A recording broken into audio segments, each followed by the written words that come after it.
师傅，您当初忽悠我上山时说的可是顿顿灵石，顿悟飞升，可您瞅瞅这粥，稀的都能当镜子了。小满，别埋怨师傅了。昨夜山风太大，把屋顶最后一把茅草也给掀了，雨水倒灌进米缸，能熬出这口米汤已经是不容易了。那这屋顶的窟窿呢？好歹补一补吧。这要是晚上突然下冰雹，那不是被砸得满头包？完了，我绝对是被这老神龟骗上山了，我的大好青春啊！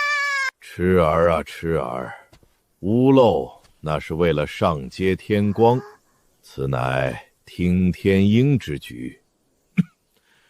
修仙修的是心，真正的自然大道不在那些俗气的灵石丹药，而在观风之起落，听云之聚散。为师让你们体验清品，是为了洗尽你们骨子里的红尘浊气。师傅，天地浩大，风无形无相，弟子愚钝，这风究竟该怎么观？大道至简，所谓风本无形，遇物则显。你扫地之时，扫帚如何挥，叶子便如何转，风就如何走。顺其自然，借势而为，这便是道。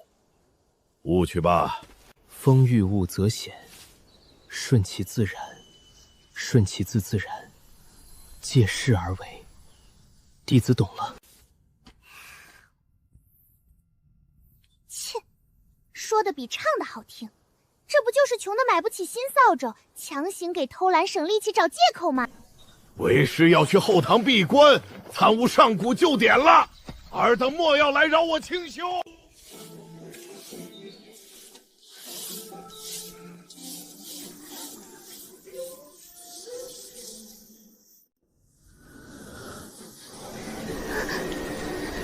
师兄，竹林里有脏东西过来了。这风里全是阴气，没有一丝草木的生气。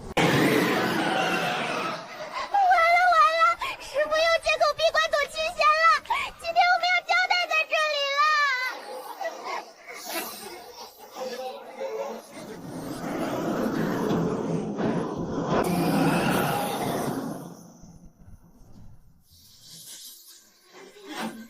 师兄，你刚刚干嘛了？这是什么仙法吗？风遇物则显，顺其自然便可。我只是借力打力，让他换了个方向回去罢了。陆道长，沈老仙长，救命！救命啊！赵大哥，别慌，慢慢说，出什么事了？我娘她回来了。你娘不是3年前得疾病就已经下葬了吗？是啊，但她现在就在我家院子外头转悠啊。仙长，我娘都死了3年了，可连着3个晚上，她都在门外边敲门边喊我呀。清衡啊，这山下红尘诸事，正是你下山历练道心的大好时机。这斩妖除魔的功德，就让给你了，速去速去。拉倒吧，师傅连门缝都糊死了，他搁这参悟锁门大法呢吧？赵大哥，前面带路。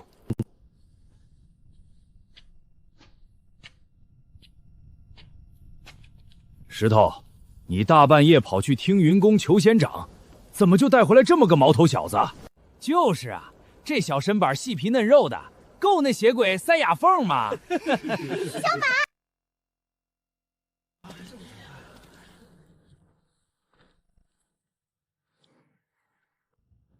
赵大哥，进屋，落锁。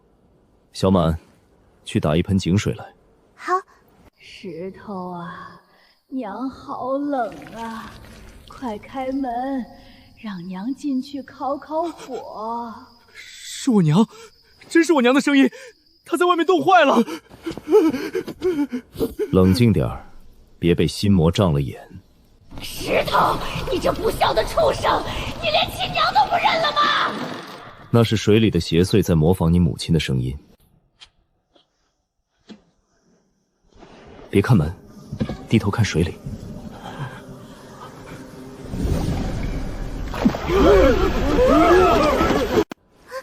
师兄，水里那是个什么玩意儿？开门！我要吸干你们的阳气。死物借生人的火气，你唯一的下场就是烧成灰。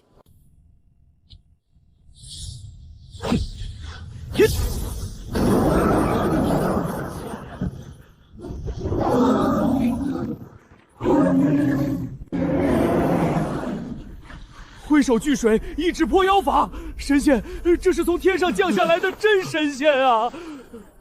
师兄，这妖怪被你吓破胆跑了，你刚才怎么不顺手一记天雷劈了他？他借死人声诱骗人开门，却始终没有破门硬闯，是因为他根本不是来吃人的。你没看清他尾巴上的黑色水纹吗？那上面带着极深的寒毒。这头道行不浅的妖物，只是被水里某个更可怕的东西赶出了老巢。大半夜的在这儿挂一排破衣裳，怎么着，水底下的鬼也上岸开洗衣铺了？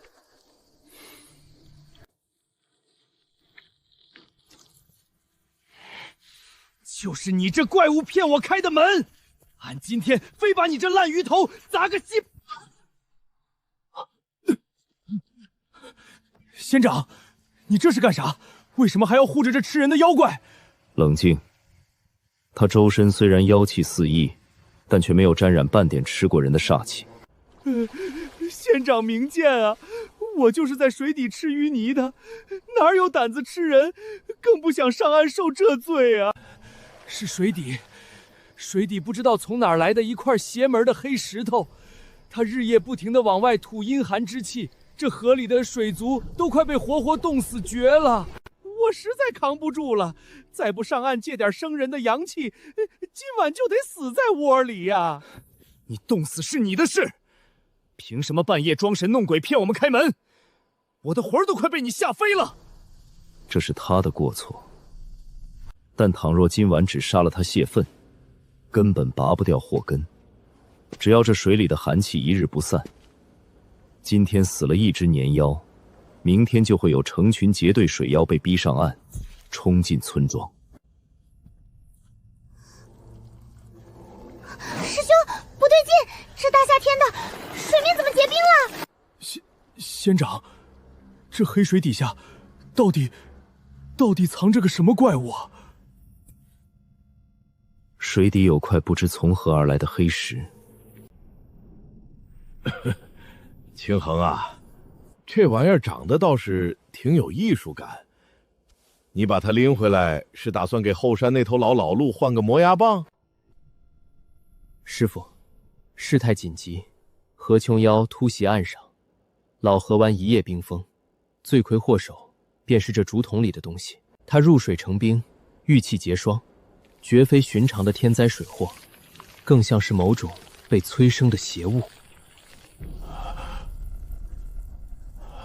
这种小场面，想当年你师傅我闯荡江湖的时候见得多了。这不就是那什么，大自然最近肠胃不好，偶尔拉个肚子嘛。淡定，淡定。这是什么呀？师傅，您既然经验这么丰富，那您倒是给开个止泻药啊！赵石头那帮村民还在村口眼巴巴等着回话呢，急都急死了。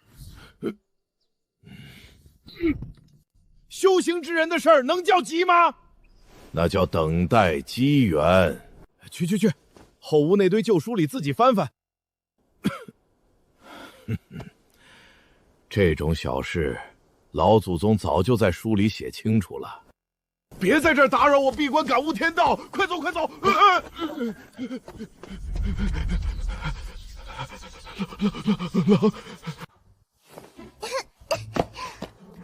师傅肯定在书堆里藏私房钱了。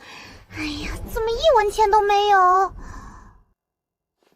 师兄，你说师傅是不是在忽悠咱们呢？这破地方除了灰尘就是飞蛾。哼，他肯定是自己想不出办法，把咱俩打发到这儿吃土呢。找到了，寒虚者，地脉积郁之利器也。其性至阴至冷，遇水即动，必有阴木养其根，方可扩散方圆百里。师兄，翻译成咱听得懂的话，就是说这玩意儿还有个母体，它得像寄生虫一样扎在树根里才能活。水里的黑霜只是表象，寒虚从不独生，它是被人刻意种进水里的。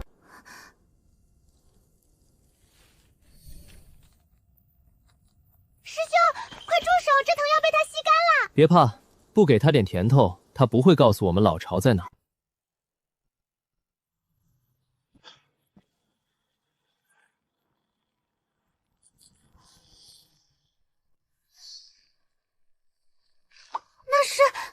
那是山北怀灵的方向。槐树天生聚阴，最宜养逆，正是书中所说的阴木。看来回山面前赵石头他们说的梦病，根源就在那片槐林里。算起来，槐林那边已经整整3天没人下山了。老张，醒醒！天都塌了，你还睡？快睁眼啊！虽然说死者为大，但比起哭，这种集体笑眯眯中邪的画面，冲击力真的太超标了，好吗？不对劲，风里闻不到草木的清香。那有什么？我只闻到一股子陈年老土味。是诱人的酒肉香，还有金玉满堂的奢靡气。他们没死，只是被这老树编织的安逸吞了心神，不愿醒了。呸！我看是这树成精了，存心害人。管他什么美梦，老子先把他砍成柴火！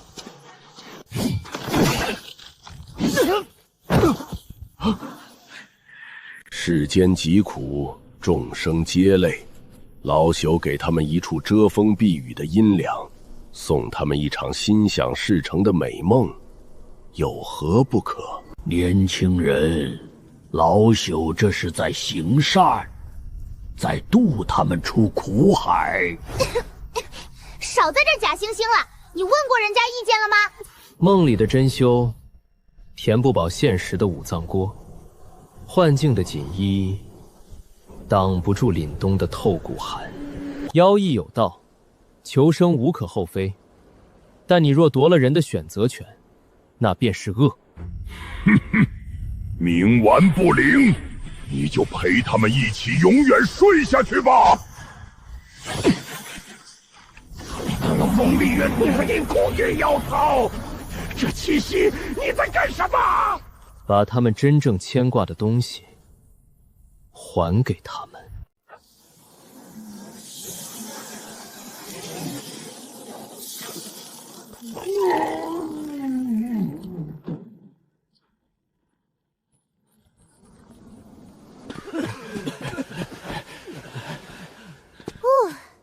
大功告成。我看你刚才那架势，还以为你会来个天雷勾地火，直接把他超度了呢。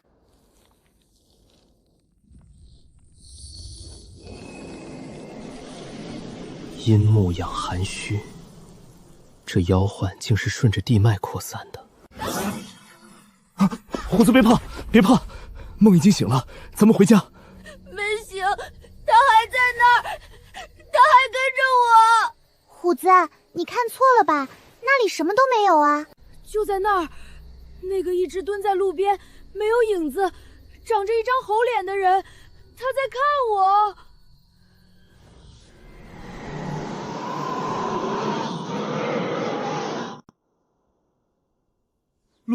陆仙长，您瞅瞅，这青天白日大日头底下，娃儿们的影子咋就凭空消失了呢？没影了还能满地跑，这影子难道是被妖怪偷走了？别怕，影子没丢。仙长，可这地上光秃秃的，明明啥也没瞧见啊！是被这东西强行用阴气压进脚底下了。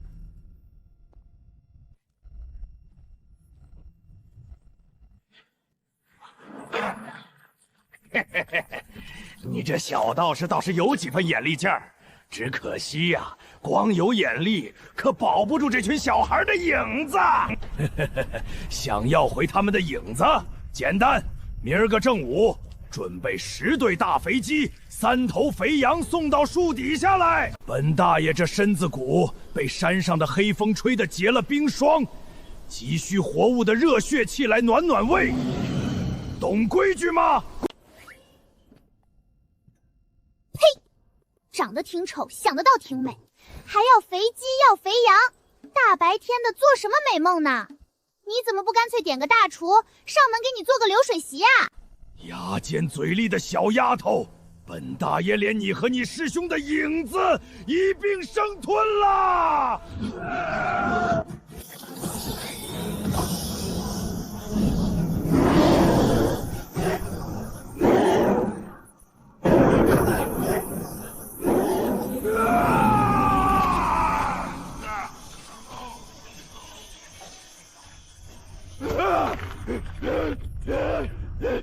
饶命啊！活神仙饶命！收了神通吧！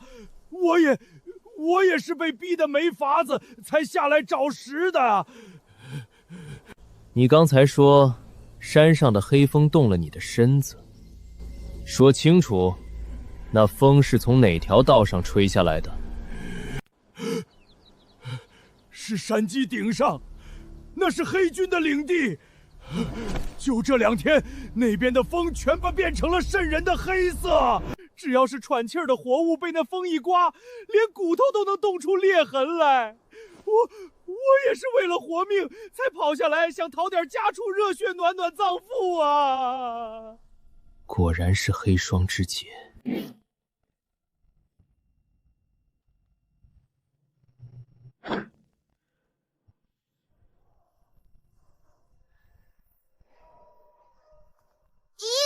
好大一股死耗子味儿！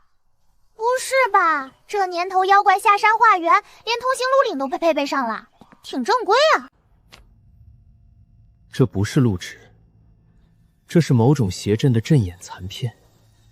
有人盘踞在山脊上，正在用活人的生气喂那股黑风。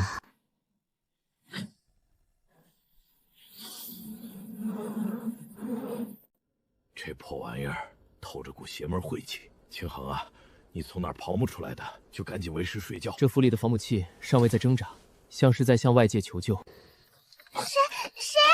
深更半夜装神弄鬼的，咱听云宫可没余粮。陆清衡接信，还是个专门跑腿送拜帖的。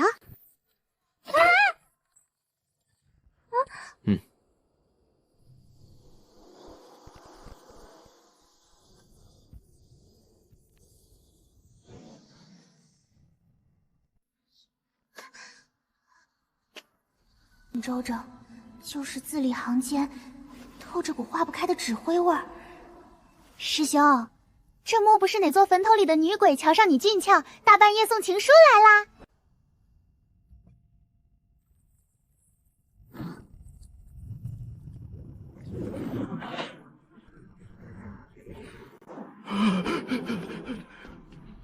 果然，这山峰里生出了眼睛，一直在暗处死死盯着我。风里有眼，他这不仅仅是警告，更是在告诉我，只要我的灵力一旦离体，就会立刻沦为他的猎物。这气息，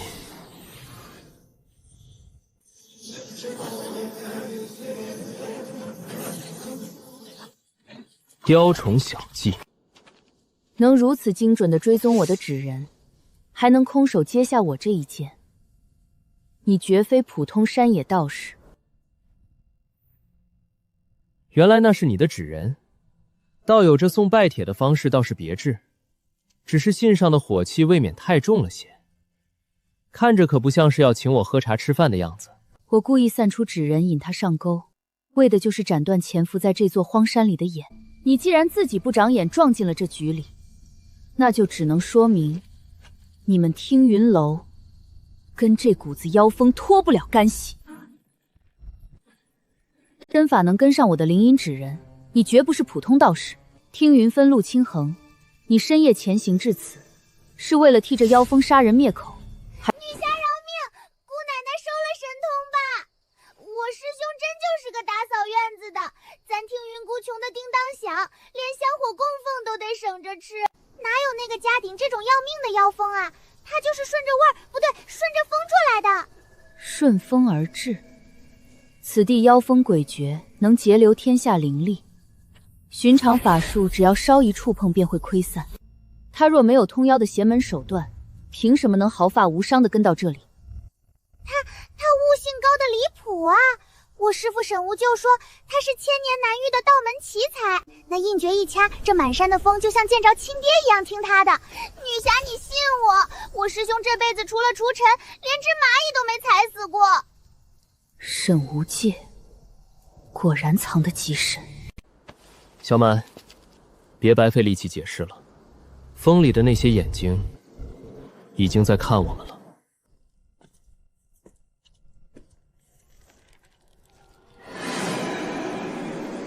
该死，法灯被这邪物锁定了，我的灵力正在他通过这火苗抽走。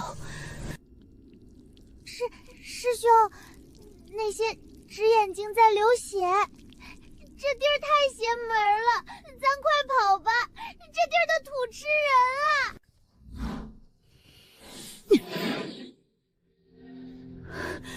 这些纸眼是风眼的邪力节点，他们正在捕食我们的生机，越反抗死得越快。熄灯吧。风不入空谷，是因为谷中挤满了邪祟，只要心无旁骛，风自会止息。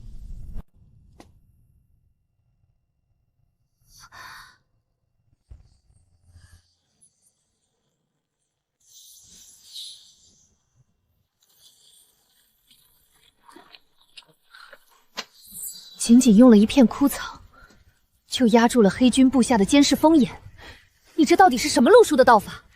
谈不上道法，不过是书上的一些小手段。路已经开了。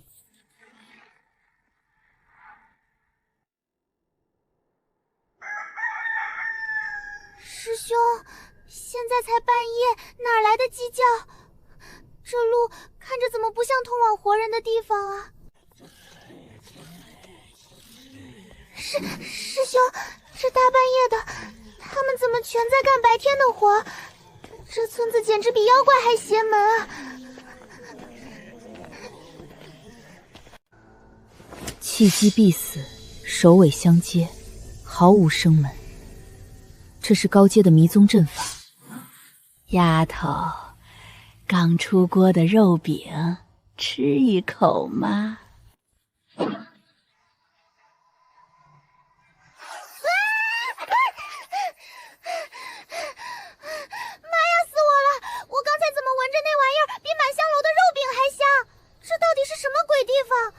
白道友，收剑吧，这不是阵法。这大雾认的是习惯。习惯？这是何意？你看，扫地的风向外吹，做饭的烟向上飘。这躲在暗处的妖怪根本不懂什么阵法，他只是投机取巧，借了村民白天的记忆，把整座村子死死困在了他们自己的日常幻梦里。装神弄鬼，我来强行展开一道生门。雾生于湿气，抽刀断水，水更流。用剑是斩不尽的，但大雾最怕风。白道友，劳烦你用纯阳剑意护住大家的神魂，别被幻境入侵。小满，去敲响旁边灶台上那口破铁锅，越响越好。敲锣打鼓开饭啦！村里的乡亲们都赶紧醒醒，别睡啦！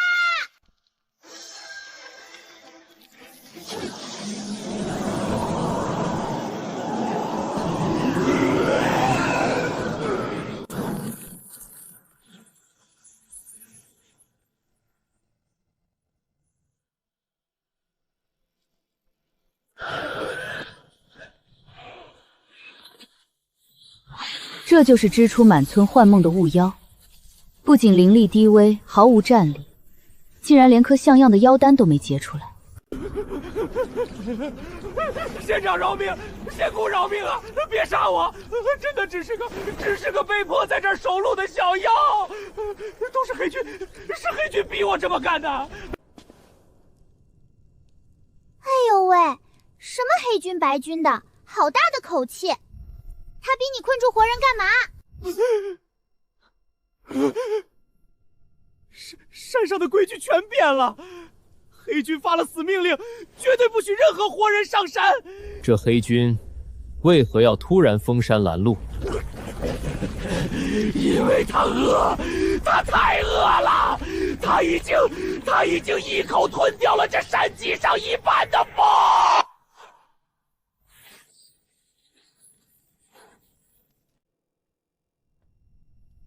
吃掉了山峰，简直荒谬！山川气机流转乃是天理循环，这世上谁有这么大的肚子，能把风吞下去？是黑军，他原本也是山脚上一缕清风啊，可后来不知怎么沾染了地上渗出来的诡异黑霜，就彻底疯了。他不仅把纯净的山风全部吸进肚子里，还把我们这些依风而生的小妖当成了零嘴。只要稍不顺他的意，连妖核带心神都会被他一口嚼碎吞掉啊！师兄，师父让咱们下山随便看看，怎么越看越邪门啊？这年头妖怪都不吃人，改行同类相食啦！同类也好，小妖也罢，都是他顺带吞下的。他主要是在吸收这座山的生机。陆道友，此事已非寻常小妖作乱，而是整座山川的契机被强行阻断。你方才那手引灶火余温破除妖物的法门精妙绝伦，不知可愿与我同上山脊，探个究竟？那就请道友多担待了。师兄，我就陪你们走到这儿了。那个，我得留在下面给你们放哨。万一真有什么黑军白军的杀下来，我好大声替你们喊救命啊！拿着，去土地祠那边等我们，那里现在是安全的。记住了，千万别乱跑。师兄，你可千万得全心全力的回来啊！天云琉璃那口黑锅还等着你回去刷呢。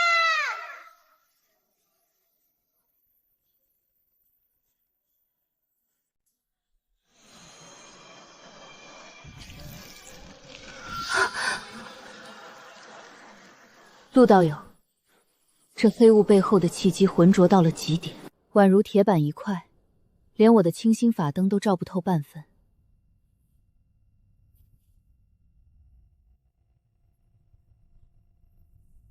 这里的山川气机已经被彻底锁死了。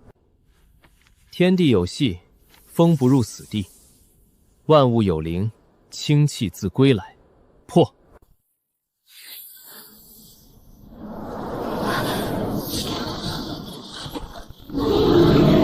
那是何物？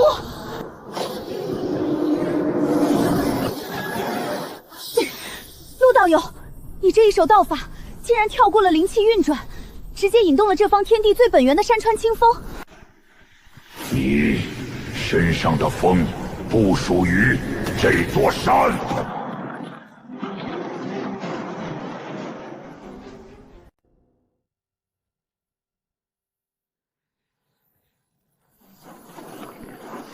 好重的妖风，当心，这绝对不是什么天地自然之变。不自量力的小道士，本君在替那些卑微的草木蝼蚁开路，赐予他们掀翻天地的狂风。你区区凡胎也敢挡我？天地生风，本该是为了让草木逢春，生生不息，而不是像你这般连整座山的根基都要抽干。你这风里，连一丝草木的清气都没有，全是死气。真是个冥顽不灵的蠢货！只要我吞进这一山的生机清气，本君就是这无风山脊唯一的神。